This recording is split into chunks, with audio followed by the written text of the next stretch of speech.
Sejam muito bem-vindos ao primeiro episódio do podcast Conversa Prev. Esse projeto que nasceu aí com o objetivo de sanar as dúvidas da população referente aos benefícios previdenciários.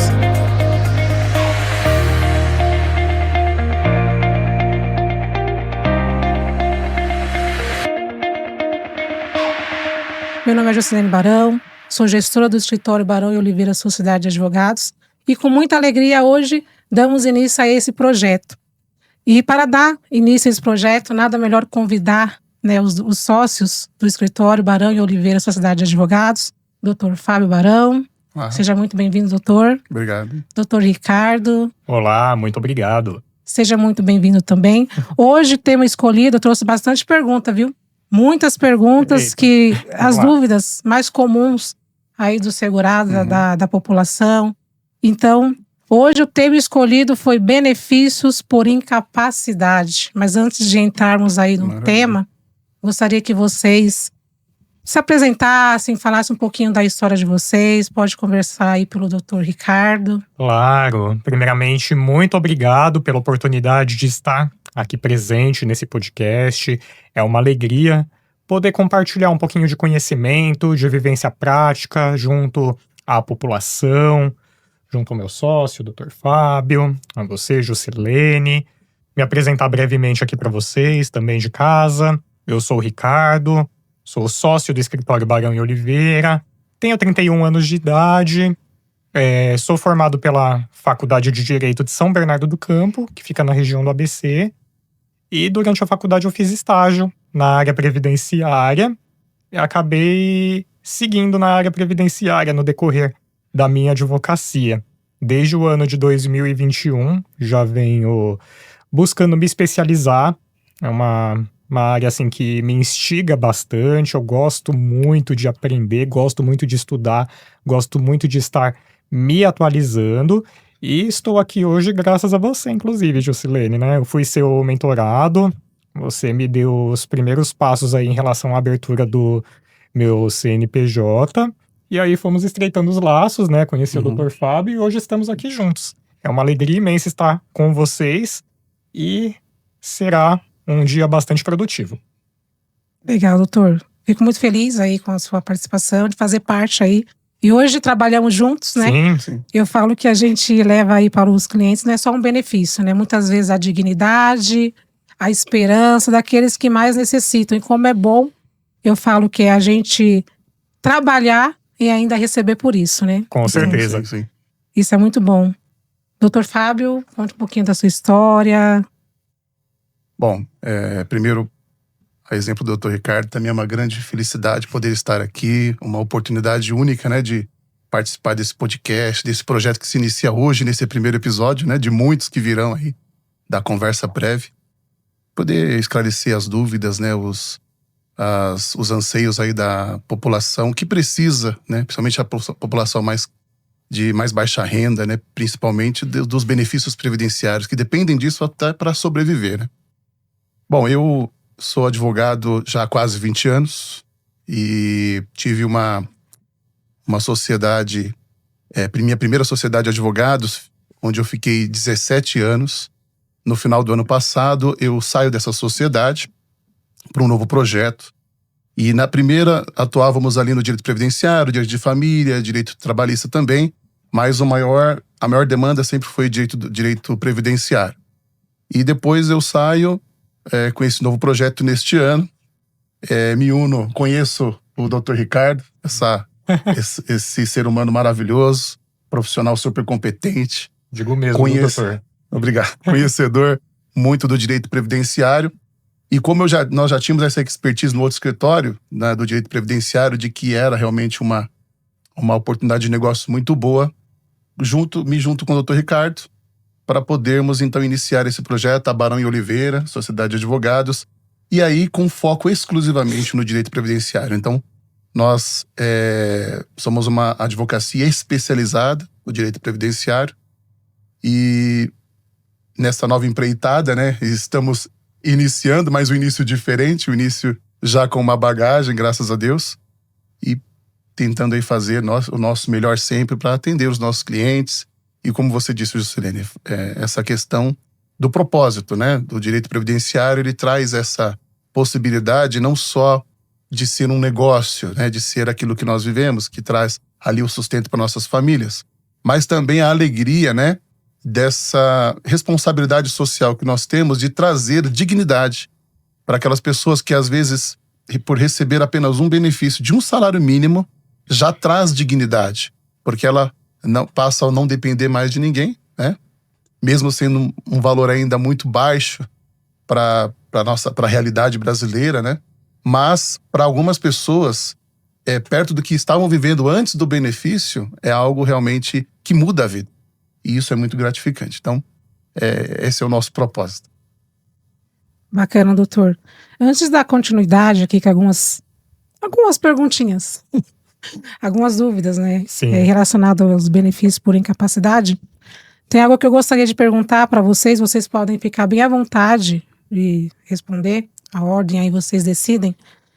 Eu não sou advogada, né? Sou formada em administração. E na administração, quando nós estudamos ali 4 anos, ela é um geral, né? Tudo. Depois você pode se especializar na área que você achar que tem interesse, que é interessante, que tem mais habilidade, aptidão. E eu foquei na área de gestão de pessoas, porque é a área que eu me identifiquei mais, né? E me especializei nessa área. E no caso de vocês, né? A área previdenciária, o que levou vocês a escolherem esse nicho, optarem por essa área? O que fez vocês escolherem, né? Porque o escritório hoje é só previdenciário, né?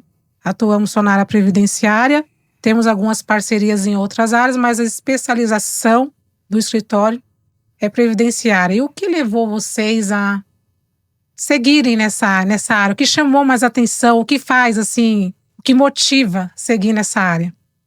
Bom, quando eu passei na OAB, no ano de 2017, eu ainda estava um pouquinho indeciso se eu seguiria na advocacia ou se eu seguiria com concurso público. Cheguei a fazer algumas provas para escrevente mesmo no Tribunal de Justiça aqui de São Paulo, e acabou que o tempo foi passando, eu fui sentindo que o meu caminho era mais a advocacia, mas estava naquela: por onde começar, qual área eu vou fazer?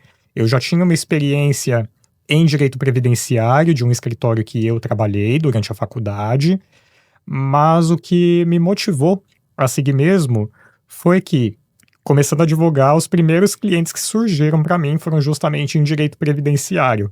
Foi um caso de auxílio-doença, um outro uma situação de BPC-LOAS. Então foram os 2 primeiros processos que eu atuei ativamente. E a questão de ver a realidade daquelas pessoas simples, humildes, que dependiam do benefício para sobreviver, aquilo mexeu comigo, me tocou. Comecei a me colocar no lugar dessas pessoas e tudo que me veio à mente foi: não, eu preciso me especializar, preciso estudar, a minha missão é ajudar essas pessoas, fazer o melhor para elas.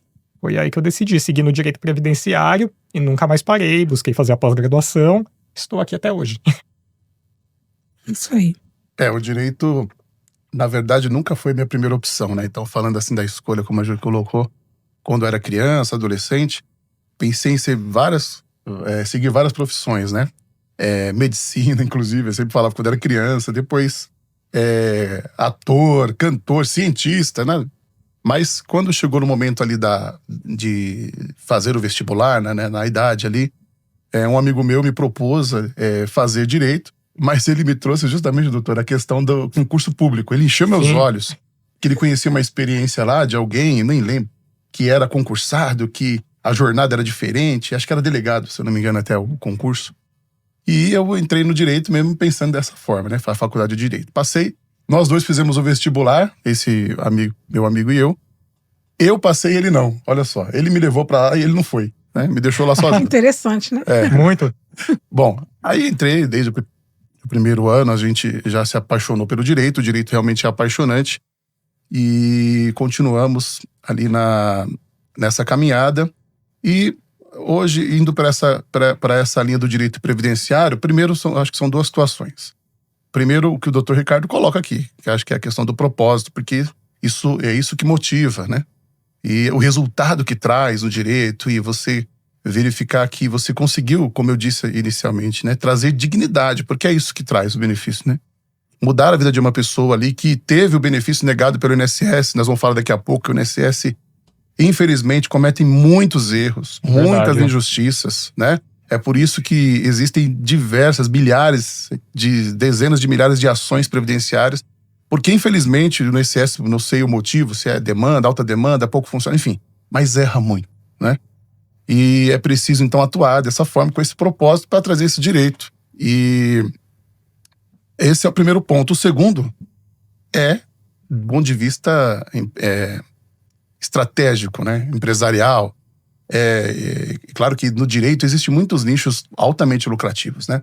Mas eu vejo que o direito previdenciário é um deles e tem algumas peculiaridades, que é, por exemplo, a questão de... eu sempre digo isso, né? O réu é solvente. Sim. Então você não tem execução frustrada. É verdade. Né? Pode demorar um pouquinho, é um precatório, é um RPV, a ação demora, mas enfim. Mas uma hora sai, né? É certeza que vai receber. O INSS, às vezes, dependendo da tese, recorre até a última instância.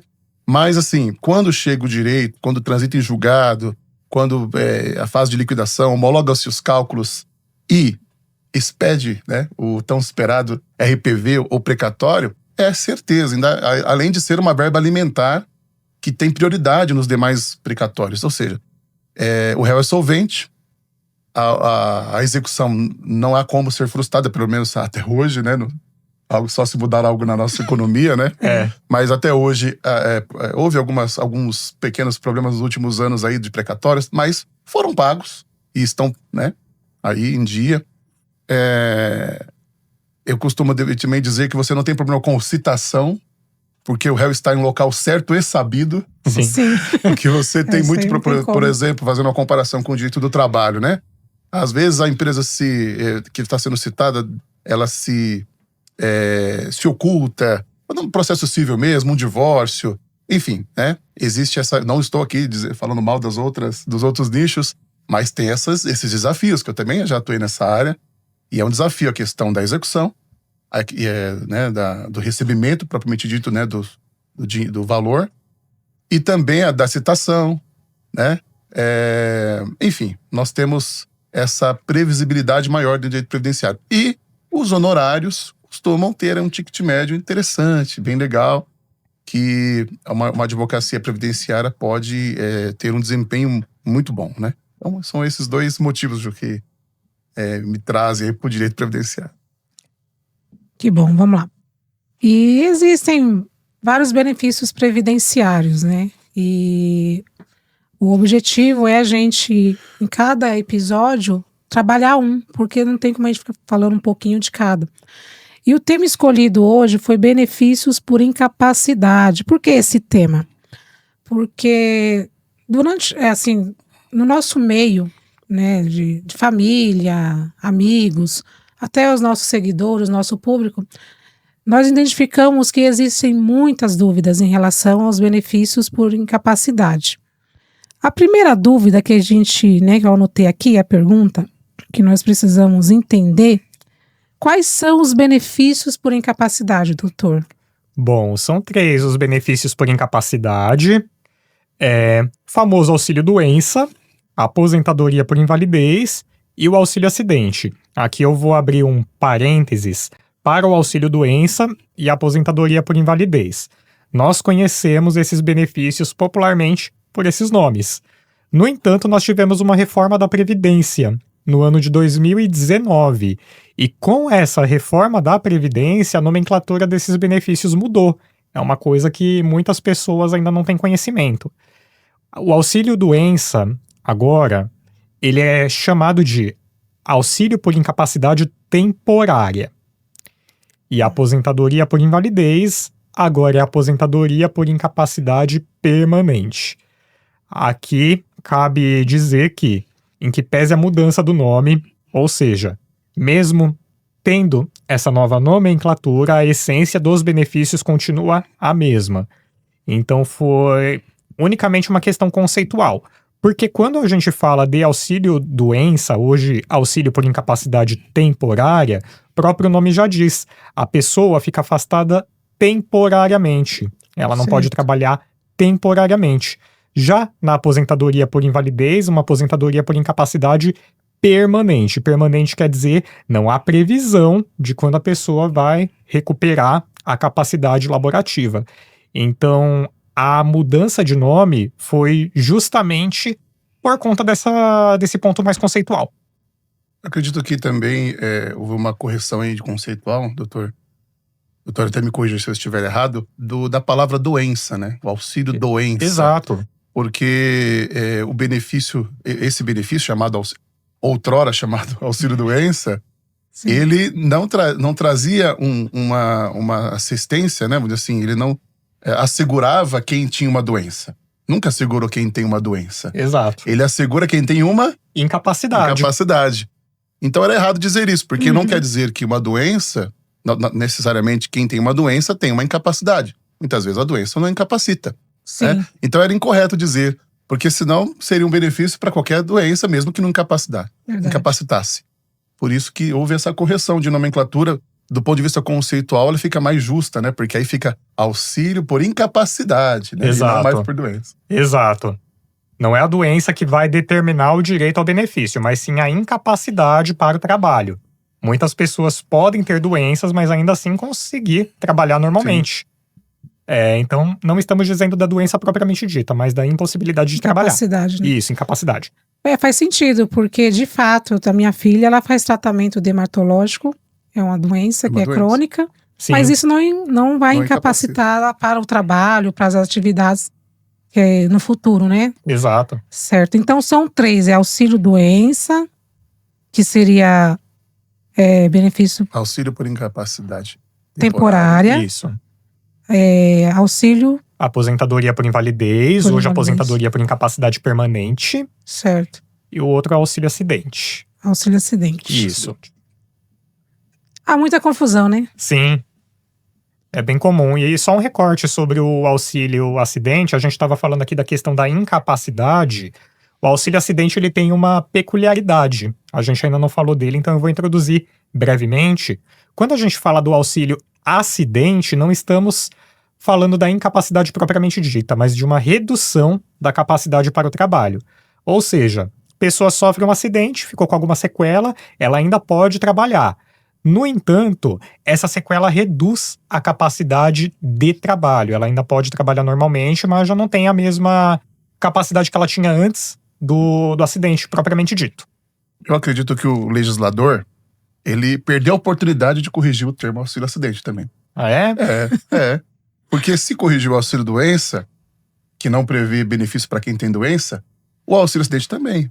Não é um benefício para quem sofreu um acidente, mas um benefício para quem, em decorrência do acidente, teve uma redução. Uma sequela, exato. Então, o mais correto, na minha opinião, seria, para seguir a mesma lógica das mudanças dos outros benefícios, seria auxílio por incapacidade parcial permanente. Sim, faz sentido. Né?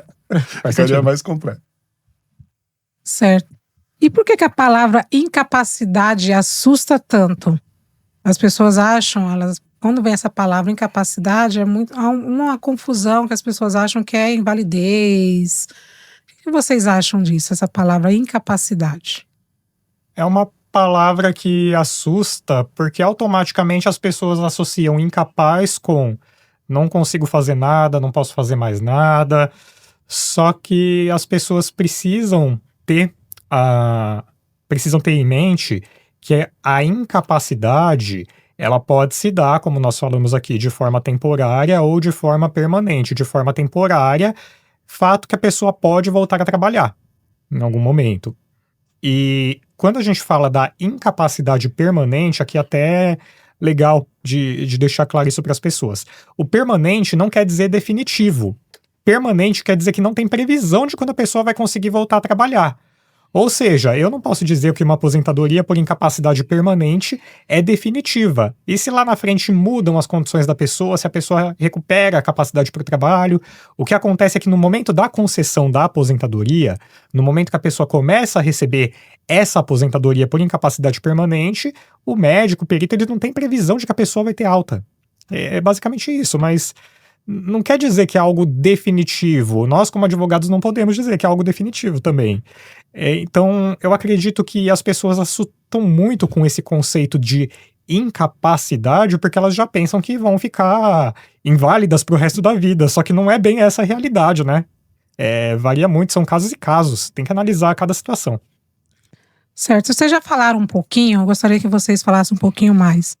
Incapacidade é diferente de doença ou é a mesma coisa? Essa é uma dúvida que, assim, muitas pessoas não conseguem diferenciar, por isso que tem, assim, bastante confusão na hora dos benefícios, de solicitar um benefício. Qual que é a diferença, né? A incapacidade de uma doença. A incapacidade impede a pessoa de trabalhar. A doença é um quadro que a pessoa tem, quadro de saúde, só que nem sempre gera incapacidade, gera em alguns casos. Aqui a gente precisa até analisar com que a pessoa trabalha. Vou dar um exemplo. Vamos supor que eu tenho hérnia de disco, mas estou aqui sentado normalmente. Imagine que tem um notebook aqui na minha frente, consigo trabalhar normalmente no meu notebook, sou advogado. Então, em que pese eu ter uma doença, hérnia de disco, eu não estou incapacitado para trabalhar.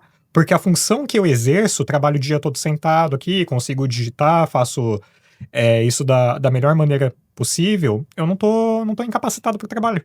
Tenho uma doença, mas não estou incapacitado. Então, é essa a diferença. A doença é um quadro de saúde, mas ela por si não vai determinar se a pessoa é incapaz ou não. É importante assim, a diferença, né, da incapacidade, até para nossa audiência aqui entender, porque é o que vai determinar o benefício, né? Como nós já falávamos aqui da nomenclatura, e é mais correto, porque o que vai dar direito ao benefício é a incapacidade, realmente, né? Não só a doença. Às vezes a pessoa, mas eu tenho essa doença. Por exemplo, né, existem doenças crônicas. Você até citou o exemplo da sua filha, né? Uma doença de pele crônica, mas que não incapacita. Mas, por exemplo, nós temos a diabetes, né? Muitas pessoas que é diabético, fazendo ali a dieta correta, o tratamento correto, né? E a doença, claro, não estando num grau muito avançado, porque a diabetes é uma doença que pode chegar no estágio grave, evidente, que pode trazer uma incapacidade, mas não só o fato de ter vai trazer a incapacidade. Então, eu tenho diabetes, então eu posso me aposentar, né? Doutor, eu tenho direito ao auxílio porque eu sou diabético. Nem sempre, né? Vai depender muito do grau e de como o efeito daquela doença está causando ou não uma incapacidade. Então é importante isso, porque é o que vai definir, né? A concessão do benefício ou não. Exatamente. Às vezes a gente vê algumas manchetes desse tipo, né? Tal doença dá direito a benefício do INSS. Na verdade é relativo, tem que analisar caso a caso, a gente tem que avaliar a doença e avaliar com que a pessoa trabalha. Doutor, e na prática, assim, como que funciona? Eu vou lá solicitar um benefício, por incapacidade permanente. Como é que funciona? Quem é que vai, de fato, me falar se a minha incapacidade é permanente, se é temporária, o grau, se existe um grau? Como é que funciona na prática do dia a dia do escritório? Se vocês tiverem também algum exemplo, algo nesse sentido, para que as pessoas que estão nos acompanhando, elas possam entender melhor. Certo. Quando a gente vai fazer um pedido de benefício por incapacidade no INSS, o sistema do INSS, que é o meu INSS, ele não tem um requerimento específico para auxílio por incapacidade temporária ou aposentadoria por incapacidade permanente. Como que funciona? A gente precisa anexar um documento médico. Pode ser um documento médico, um laudo do médico particular, do cidadão. Esse laudo precisa estar atualizado em até 90 dias. Precisa ter CID, descrição da doença, descrição da incapacidade, as limitações que essa doença traz na vida da pessoa, no trabalho da pessoa, assinatura, carimbo do médico. A gente anexa esse documento no sistema do INSS. O chamado Ateste Med. Como que funciona? A gente anexa esse documento e o INSS faz uma análise. Na verdade, a Perícia Médica Federal vai fazer uma análise deste documento. Se a Perícia Médica Federal entender por suficiente o documento médico, pode haver a concessão do benefício de auxílio por incapacidade temporária. Hoje, esse auxílio por incapacidade temporária pode ser concedido até 60 dias, por meio deste ateste médico. Qual que é o grande ponto aqui? Quando, na análise, a Perícia Médica Federal entende que o documento é insuficiente, eles não podem negar de cara o benefício. Neste caso, é possibilitado que este cidadão que fez o requerimento venha a agendar uma perícia médica no INSS. Aí vai ser realizada a perícia presencial. O ateste médio ele surgiu justamente como um meio de reduzir a fila de perícia no INSS, exatamente. Quando o documento médico é insuficiente, aí sim é marcada a perícia, e na perícia, o perito ele vai analisar se a pessoa tem direito a receber o auxílio por incapacidade temporária e por quanto tempo, ou se a pessoa já vai sair dali com aposentadoria por incapacidade permanente. Então é esse o caminho. Primeiro passo é ter o documento médico. Então quem vai acabar definindo inicialmente é o médico que acompanha aquele segurado, né, o cidadão, como o doutor tem colocado. Podendo ser evidente um médico particular, um médico do convênio, ou até mesmo do Sistema Único de Saúde. O importante é que precisa primeiro, porque às vezes a pessoa faz a autoanálise, né? Eu não posso trabalhar. Não é o suficiente, né? Realmente, aquele médico, já que você não pode trabalhar, é evidente, você vai procurar o médico, vai ali relatar, serão feitos os exames, enfim, os diagnósticos, e se o médico entender, olha, você não pode trabalhar, porque se você trabalhar, a sua doença, primeiro que você talvez não tenha capacidade mesmo, e além disso, trabalhando sem capacidade, você vai piorar essa doença, esse quadro. Então, vai sempre parte, né? O início de tudo ali é um médico que acompanha o segurado, que vai sugerir, que vai dizer, olha, você precisa ficar afastado. Se ele for um empregado, ele precisa apresentar isso na empresa dele, né? A empresa, até porque a legislação ela prevê que o segurado, o empregado, né, que fica doente, que fica incapaz, nos primeiros 15 dias do seu afastamento, o salário é pago pela empresa, né? E após os 15 dias, ou seja, se esse afastamento for superior a 15 dias, a partir do 16º, aí sim entra a Previdência Social. O que não acontece com os demais segurados. Por exemplo, um contribuinte individual, autônomo, né, o chamado autônomo, um contribuinte facultativo, que ele teria o INSS paga a partir do primeiro dia da incapacidade, do afastamento. Então, esse passo a passo. Se tiver com a empresa, comunica a empresa, às vezes a própria empresa faz o requerimento, auxilia ali o empregado. E se não, o próprio segurado, né, ele faz o seu requerimento. É sempre bom, né? É claro que nós somos advogados previdenciaristas, não é porque estamos puxando a sardinha, mas pela nossa experiência e pelos erros que o INSS comete, infelizmente, é sempre bom procurar um advogado especialista, né? Para auxiliar nesse momento. Não é obrigatório, é claro, não há necessidade, não é imprescindível a atuação do advogado na esfera administrativa. O segurado pode ir pessoalmente, diretamente, e é um direito dele, e tem que ser assim. Mas, analisando essas dificuldades que muitas vezes o INSS coloca, é importante já nessa fase, já começar, né? É claro que não é muito costume, para nós advogados chega sempre já um indeferimento, né? Aquele que fez sozinho, e o INSS, por algum motivo, indeferiu. E aí, depois segue exatamente como brilhantemente o doutor colocou aqui. E alguns dos motivos, muitos são erros mesmo, né? São comuns. São, muitas vezes o perito entende que a pessoa não tem capacidade para o trabalho. Sendo que ela tem. Ali, claro, documento médico, às vezes você olhar para a pessoa, você já percebe, essa pessoa não pode trabalhar. Uhum.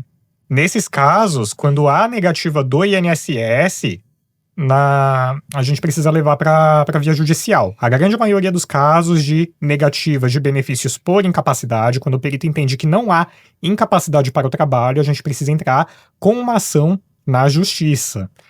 E essa ação na justiça será analisada por um juiz. Então já não vai ser mais o INSS quem avaliará, vai ser o juiz. Como que o juiz vai fazer isso? Com base nas provas que nós, advogados, juntamos nos processos, né? Provas documentais. Os médicos, exames. Né? Exato, exames médicos, relatórios médicos, receitas ajudam também. O parecer do médico que acompanha, né? Exatamente. E é feita uma perícia também no processo judicial, só que não é uma perícia com um médico perito do INSS, não é com um perito... generalista, né? Exato. É uma perícia com um perito de confiança do juiz. E especialista naquela... exatamente. Especialista naquela doença propriamente dita que está sendo ali indicada. Certo. E o perito... É claro que nesse caso você fica adstrito à perícia, né? O juiz decide as questões de direito, os outros requisitos para concessão daquele benefício, mas a questão da incapacidade fica a cargo do médico. Então ele é o auxiliar da justiça, né? E da confiança do juiz, imparcial, né? Que vai ali determinar. Pode acontecer erro também, né? Uma falha do médico ali também, claro. A falha pode acontecer de todos os lados, inclusive nós, advogados. Mas é muito mais reduzida, né? A chance é muito menor do que acontece no INSS. É feito de uma forma muito mais particular. E eu lembrei de uma história aqui, Ju, muito interessante para ilustrar um pouco dessa questão do erro do INSS. Claro que acontecem muitos erros. Esse aqui que eu vou contar, para mim, foi um dos piores que eu já assisti, né? Que eu já presenciei. No meu outro escritório, né? Lá na minha outra sociedade, nós tivemos um caso de um cliente que ele tinha diabetes. Olha, falávamos aqui da diabetes, mas já num estágio muito avançado, né? Da doença, já estava comprometendo ali a visão de forma grave. E uma das primeiras coisas que estava naquele momento que ele chegou até nós, a questão da circulação, né? Então ele precisou amputar uma das pernas.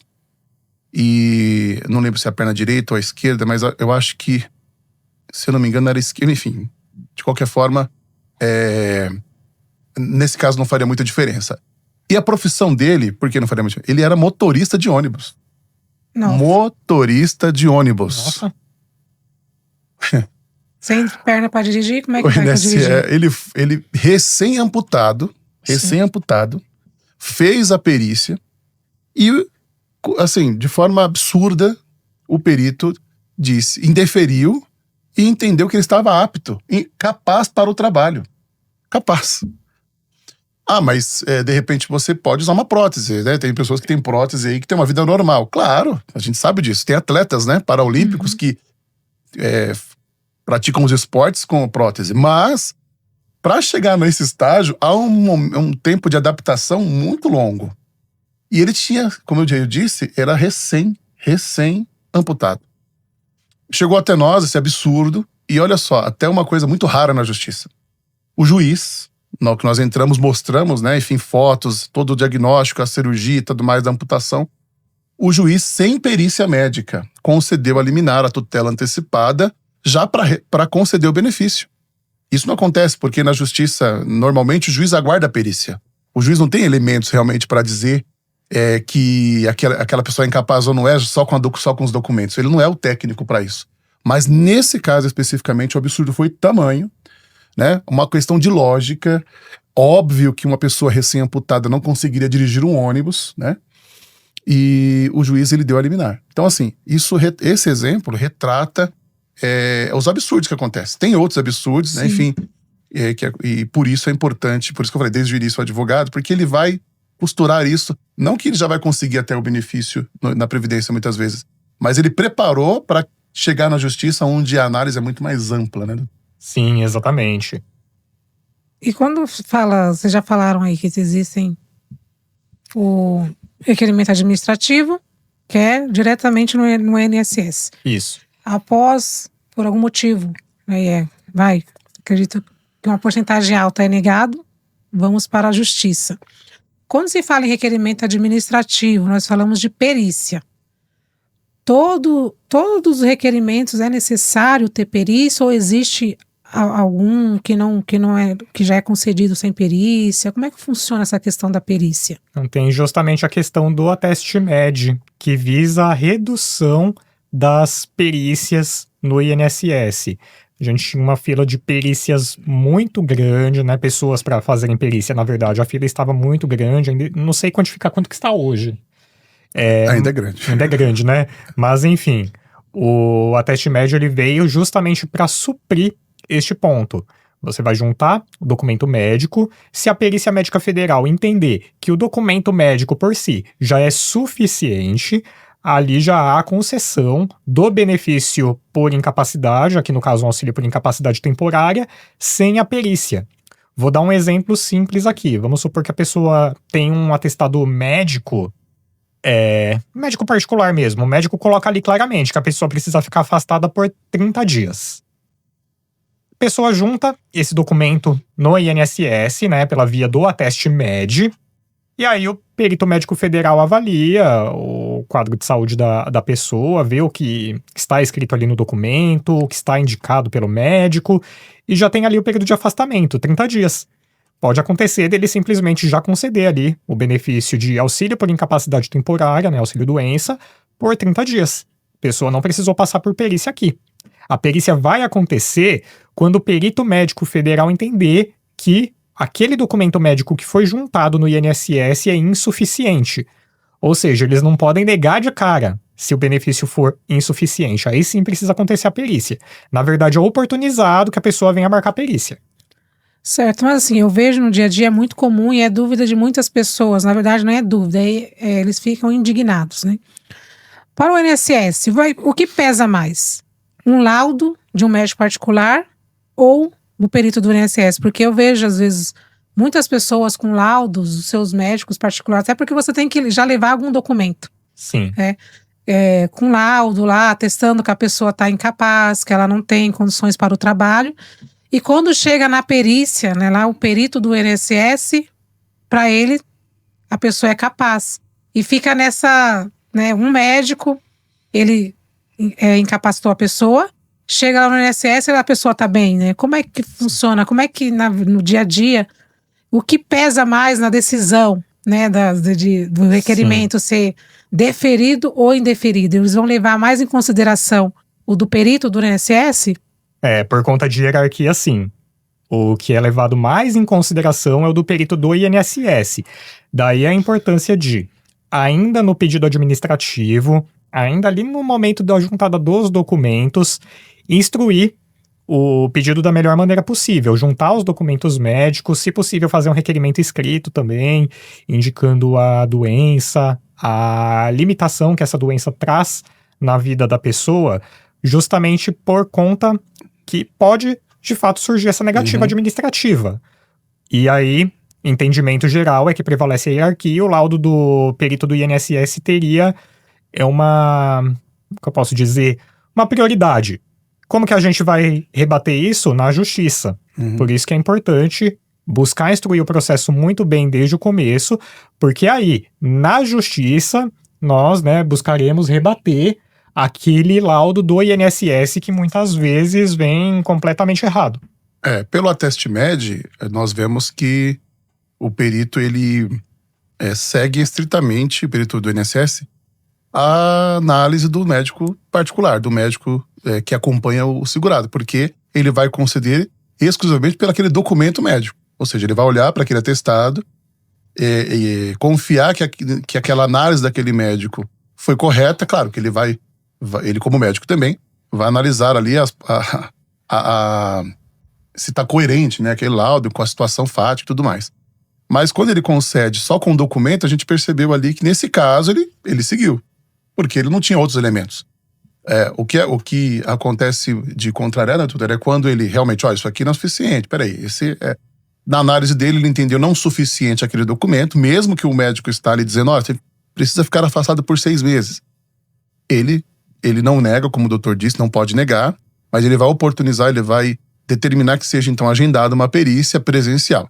E aí na perícia presencial, fará o exame clínico dele também, né? Então ele vai ver a pessoa fisicamente, fazer ali o exame clínico, é o que ele consegue fazer no momento, né? Não dá para fazer outros tipos de diagnósticos. E os outros diagnósticos ele vai contar com os exames de imagem, de sangue, enfim, que tiver ali também juntado. E ele pode, nesse momento, sim, né, doutor? Contrariar o laudo. Aqui você não tem capacidade, você tá apto. Até mesmo analisando a função que aquela pessoa exerce, né, a atividade diária que ela tem, e negar o benefício. E não tem jeito, é na justiça que a gente consegue discutir isso. Certo. E quando fala em benefício por incapacidade, o doutor mencionou que muitas vezes já dá ali 30 dias, depois vai prorrogando esse prazo. Quando que esse benefício ele pode se tornar uma aposentadoria por invalidez ou não? Vai ficar sempre prorrogando? Explica um pouquinho aí para o público, para que eles possam entender, né, se um auxílio doença, que hoje é auxílio por incapacidade temporária, ela pode se tornar depois uma aposentadoria por invalidez, que eu esqueci o nome. Permanente. Aposentadoria por incapacidade permanente. Isso. O nome atual. Geralmente aí vai muito da perícia mesmo, da perícia realizada de forma presencial ali pelo perito médico federal. Se o perito, no momento da análise clínica do segurado, entender que não há previsão para recuperação da capacidade laborativa, ali mesmo ele já pode conceder a aposentadoria por invalidez, né? Aposentadoria por incapacidade permanente.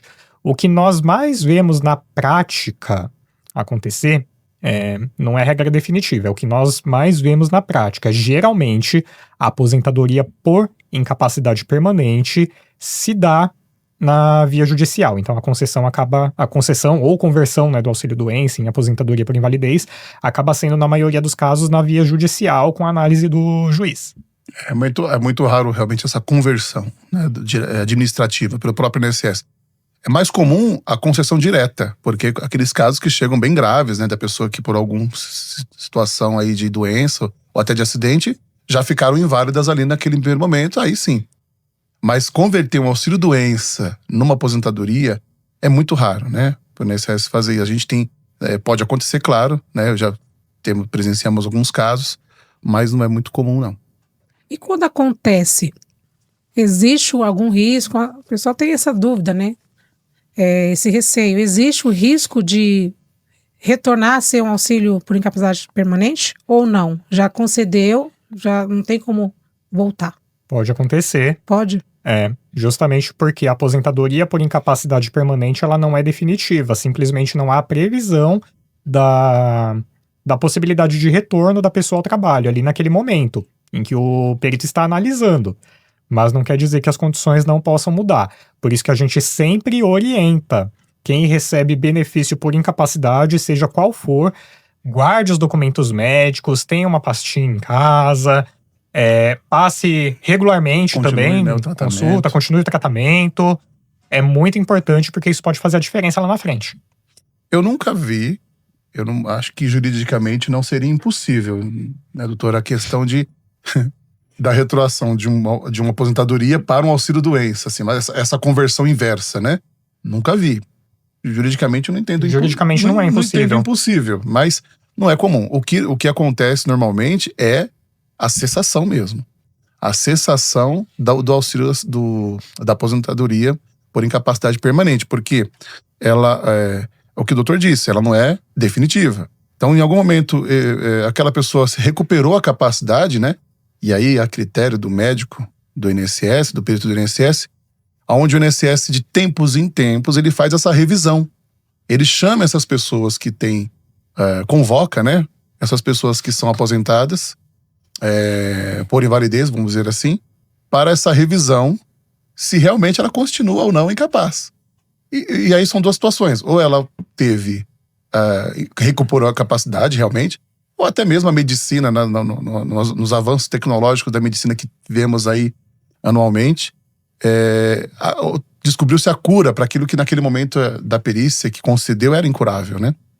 Então, eu nunca vi retornar para o auxílio à doença, mas cessa, pode cessar, e tem uma peculiaridade de que, pelo menos isso acho correto, não é cessada de uma só vez, né, doutor? Ela é uma cessação gradativa. Então, entende, olha, você não está mais incapaz, mas eu não vou cortar de hoje para amanhã, porque você estava aqui recebendo um benefício que era permanente. Então, ele vai sendo reduzido gradativamente a cada 6 meses, né? Vai tirando 25% até zerar, né? Então, tem essa redução também. E se a pessoa, ela tá temporariamente capaz, mas durante um período, ela vai se recuperando. Mas se ela ficar com alguma sequela, ela tem algum benefício ou não? Já é cessado de uma vez e acabou? Pode ter direito a um benefício, sim, que é o benefício de auxílio acidente. O auxílio acidente, ele pressupõe que a pessoa tem uma sequela por conta de algum acidente que sofreu. Aqui, o comum é que a pessoa receba o auxílio-doença e com a cessação do auxílio-doença, se ficar alguma sequela, em regra, o INSS, no dia seguinte, após a cessação do auxílio-doença, deveria conceder o auxílio-acidente. Na prática, isso acontece? Muito pouco. Não. Teria que ser automático, né? Eu, particularmente, nunca vi, para ser sincero. Mas teria que ser automático. Muitas vezes a gente precisa levar essa discussão ao INSS. Ao judiciário. E ao judiciário também. Temos duas estratégias, né? Pode ser o administrativo ou o judicial. O INSS, nós entendemos que o INSS ele já se manifestou ali negativamente. Porque a lei diz isso, né? E o próprio, nós tem lá um laudo que os peritos do INSS usam, chama o laudo SAB, né? Onde ele registra ali tudo que foi colocado, toda a análise dele feita na perícia. E lá tem um campo que pergunta, né? Olha, está incapaz? Ele vai colocar, não está incapaz, mas pode voltar ao trabalho. Teve um acidente, as lesões se consolidaram, pode voltar ao trabalho. E aí tem uma pergunta que diz, que tá lá, auxílio acidente? E ele tem que responder sim ou não. E ele responde às vezes não, claro, né?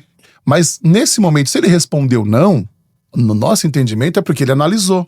Porque a lei diz que ele, naquele momento que ele cessa, essa é a oportunidade. Não, quando o perito vai cessar o auxílio-doença, ele olha, você não está mais incapaz, pode voltar ao trabalho. Naquela mesma oportunidade, ele analisa se ficou ou não uma sequela. E já orienta, olha, responde sim lá no campo próprio e será gerado, cessa o auxílio-doença e gera o auxílio-acidente automaticamente. Então nós entendemos que quando vamos para a justiça e tem lá esse não, já houve. Mas alguns juízes entendem que é preciso fazer um requerimento específico no INSS para que haja negativa. Alguns juízes entendem que não há o interesse de agir. Se você já entrar direto na justiça, porque ele entende que o INSS não teria analisado se ele teria ficado ou não com sequela, o que nós discordamos. E aí nós usamos uma estratégia no escritório para não prejudicar o nosso cliente e para ser mais célere, que é entrar com auxílio acidente, porque administrativo, fazer um novo requerimento, mesmo com o nosso atendimento sendo diverso, e esperar o tempo ali legal que a Previdência tem, 45 dias. Se ela analisar dentro dos 45, não analisar ou negar dentro desses 45 dias, já entra com ação, claro. Mas se passar os 45 dias, nós temos, pelo menos para o juiz, uma alternativa. Olha, Excelência, nós entramos lá, só que já passou o prazo legal, então estou vindo aqui para a justiça. E deixa lá rolando, né? Para tentar inibir isso e não prejudicar tanto o cliente. Exato. Alguns juízes verdadeiramente exigem essa prova de que demos entrada no pedido de auxílio acidente na via administrativa. Por isso que a gente adota essa estratégia no escritório. E o auxílio acidente, como o nome já diz, né? Apesar que eu acho melhor que fosse da outra forma. Sim. Talvez é por isso que tem um acidente ainda no nome. É por que eu vou falar agora, né? É a questão de que tem que derivar de um acidente, né? A origem daquela incapacidade tem que ter sido precedido de um acidente. Então, às vezes, a pessoa teve uma doença que não veio do acidente, que talvez aquela doença deixou uma sequela, como, por exemplo, do exemplo que eu dei aqui, era uma diabetes, que deixou uma incapacidade ali, né, tirou uma perna, enfim. Claro que ali eu vejo que nesse caso, talvez até uma incapacidade total, né? Mas se fosse ali parcial, por exemplo, né? De a perda de um dedo, né, do pé, enfim. E tem que realmente derivar desse acidente. Porque às vezes a pessoa entende que uma doença que me incapacitou, né? É isso que eu estava dizendo, vai gerar o benefício. Não vai. Né? Mesmo que fique uma sequela. E aí, esse acidente pode ser do trabalho ou de qualquer natureza, né? Então, é importante também ter essa... e há uma questão, a palavra acidente, existe algumas... isso do trabalho, né? Quando é acidente do trabalho, pode-se fazer algumas equiparações. A lei equipara algumas situações a acidente, a nomenclatura acidente, que é, por exemplo, a doença ocupacional, né? A doença ocupacional não foi um acidente, mas uma doença causada por aquela condição de trabalho, né?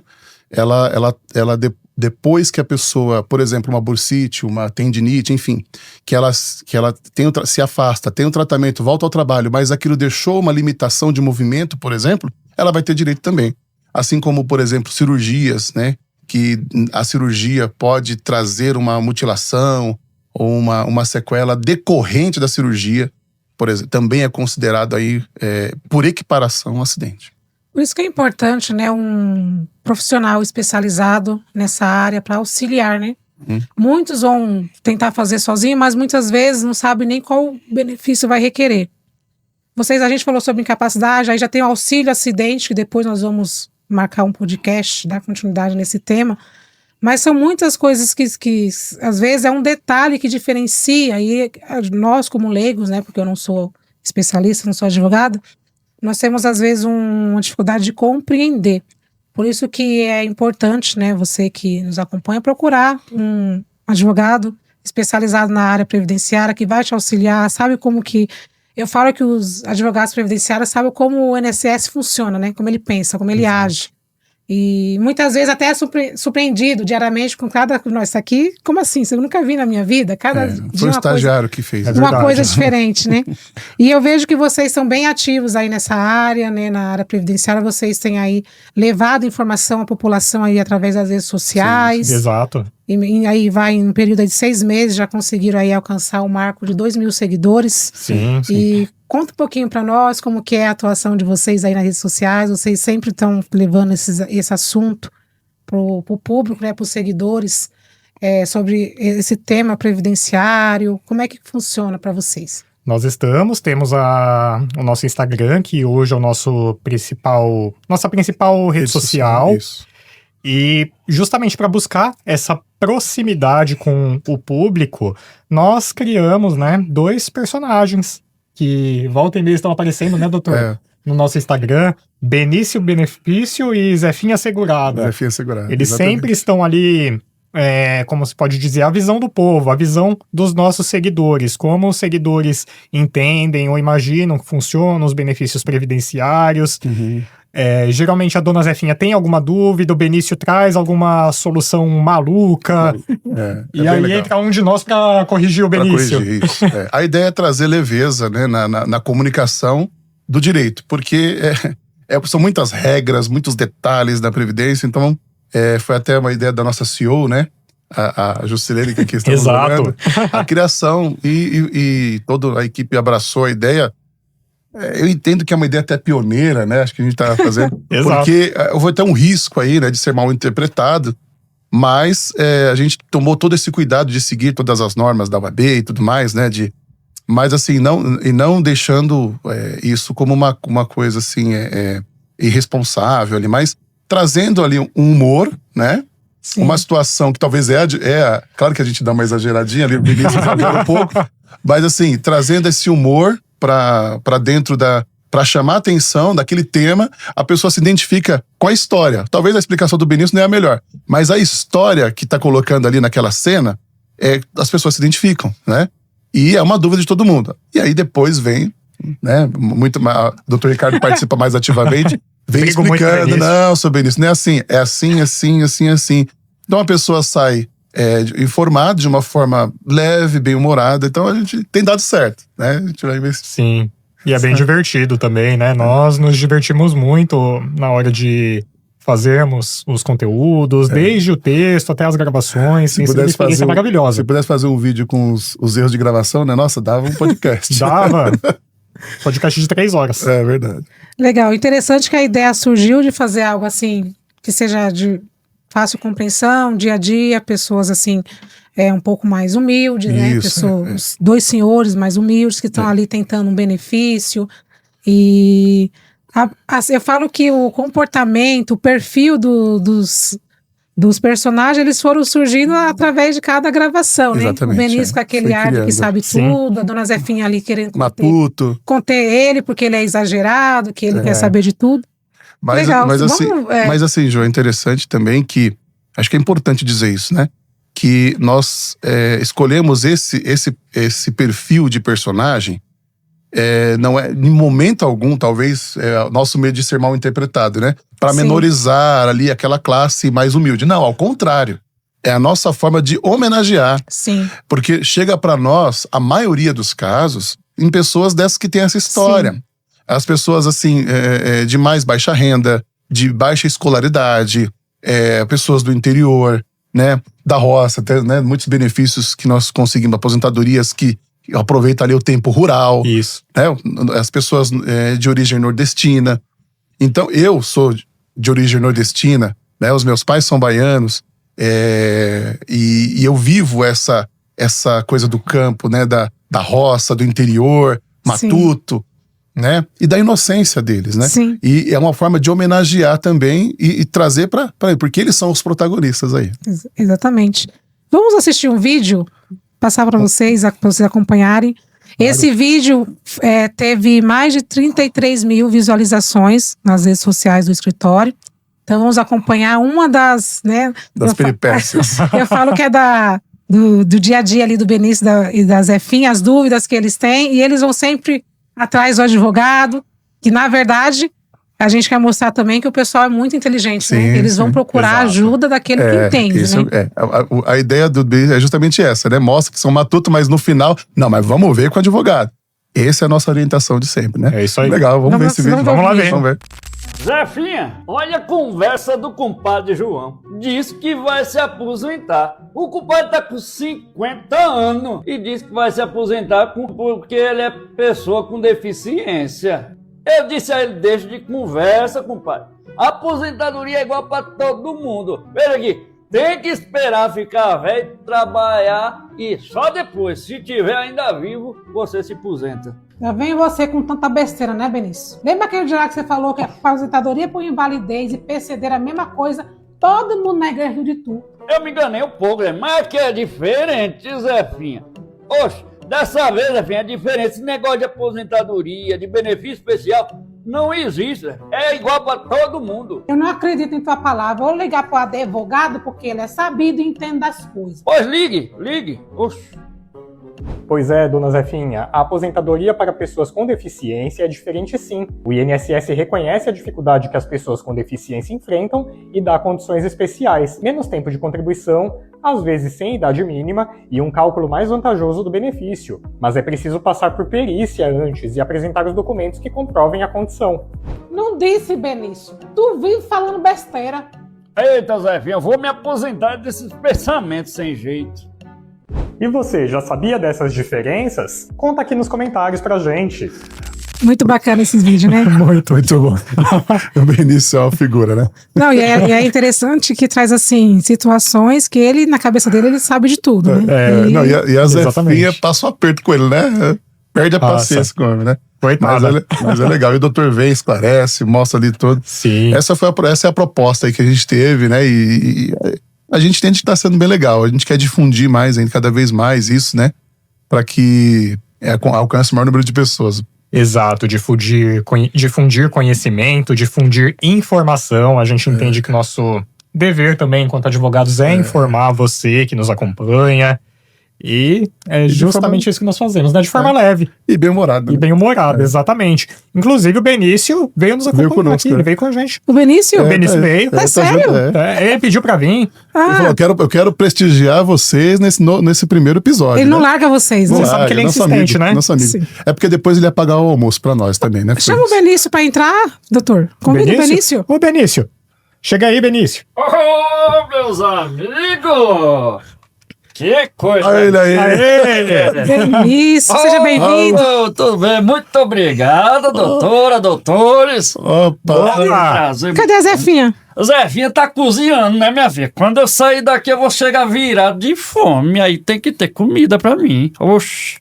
Menino, que isso? Dá um sucesso na internet esse homem, né? Tá fazendo sucesso. Vocês ficaram debaixo do sol, olha. Muita gente. Gostou, Benício? Oxe, coisa, que isso aqui? É água. Oxe, eu tô acostumado a Tá com tomar sede, cumbuca.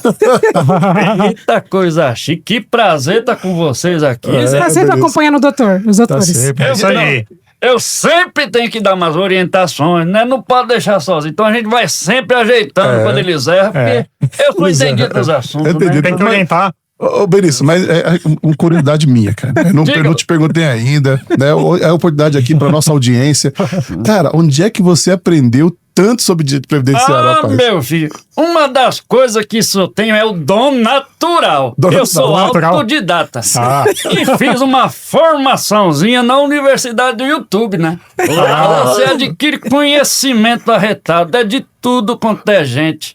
Então é daí que vem todas as fontes, esse conhecimento, e eu venho ajudando um bocado de gente da roça a conseguir os seus benefícios. Mas como é que esses erros que acontece depois, doutor explica, tá tudo errado que você falou? Como é que não é erro não, doutor, erro é uma palavra muito... Onde você vê essas informações? Veja bem. As suas fontes estão meio duvidosas. Como eu disse, é um talento nato. Isso não é pra qualquer um, não. Enquanto você se lasca de estudar 5 anos, eu sou abençoado desse conhecimento natural. Entendi, experiência. Experiência da lida da vida. Tá bom. Por isso, meu filho, um bocado de gente vem sendo ajudada. E você que tá em casa, acompanhe Benício, porque se tem uma coisa que ele entende, é de benefício. É mesmo, quero ver. Então vamos fazer o seguinte? Diga. Quero te convidar a participar do próximo podcast. Menina do céu! Olha aqui. Eu vou vir nessa mesa chique Vai. ensinar o povo sobre benefício. Vai. Eita lasca. Conosco, né? Mas tá bom. A gente vai estar junto. Ei, Zefinha! Se lascou, Zefinha. Eu vou dar entrevista, Zefinha. Eita, vai ser um prazer estar com vocês aqui, gente, para fazer essa informação pro povo. Então tá marcado. Tá maravilha. Marcado, então, próximo episódio. Você tá com a gente. Então você de casa, não perca o próximo episódio. Benício te ensinando tudo sobre benefício. É isso aí. Quero agradecer aí a presença do doutor Fábio Barão, doutor Ricardo Oliveira. Pode, vamos tomar um gole. Agradecer também a presença do Benício. Oxe, eu que agradeço. Nunca vi tanta riqueza desse jeito. Esse Benício. E dizer para você que nos acompanha que fique atento ao próximo podcast, com a presença, a participação do Benício. Vamos falar sobre a aposentadoria PCD. Exato. A pessoa com deficiência. Isso eu entendo. Então nos acompanhe. Também nós vamos deixar aqui as nossas redes sociais na descrição, o nosso Instagram. Siga a nossa página no Instagram. Acompanhe também aqui o nosso canal no YouTube. Sim. E até o próximo podcast Conversa Prévia.